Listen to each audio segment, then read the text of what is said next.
Добриот диригент треба да е музикален, да е со добра мануелна техника, ансамблот да го разбира што сака од него. Бисера Чадловска, жена диригент. 2 децении професионално активна на македонската музичка сцена. Речи си да нема концерт на Националната опера без нејзино водство. Едноставно, мојата желба беше премногу голема. Јас уште пред да дојдам до ова што сум сега, многу добро знаев дека е тоа единственото нешто со што сакам да го работам. Ја избрала професијата за која од нејасни причини се вели дека е резервирана за мажите. Чадловска била свесна за предизвикот со кој се соочува, но одлучноста била нејзин сојузник. Упаѓав на проби и кога треба и кога не треба, и спремна и неспремна и се што се случуваше, за да дојдам до ете искуството кое што беше потребно за да се стане добар диригент. Сепак на почетокот не било така лесно. Се слуша коментари од типот девојчето сега ќе дојде да ни диригира, девојчето ова, девојчето она. Јас бев девојчето.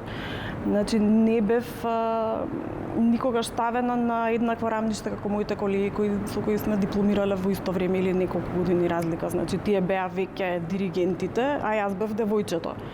Борбата да се докаже себе си била и борба да покаже дека, особено во незината професија, нема место за родова неравноправност.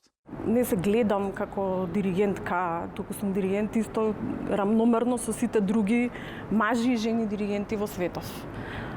Не гледам причина зошто би се одвоила од мажите или не би успела или би била помалку од нив, бидејќи мојата професија самата по себе не изискува некакви специфични физички предиспозиции или не знам какви други за да треба да сум маж за да ја работам.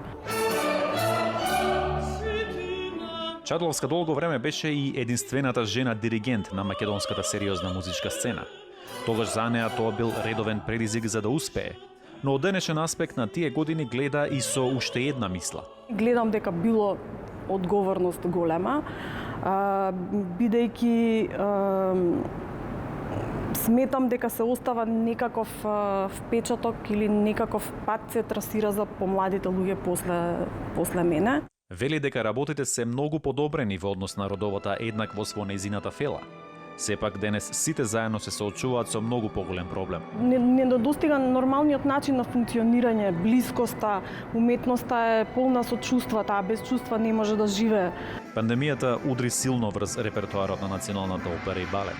Чадловска и незините колеги работат редовно, со надеж дека ќе дојде денот кога повторно ќе видат полн салон со публика.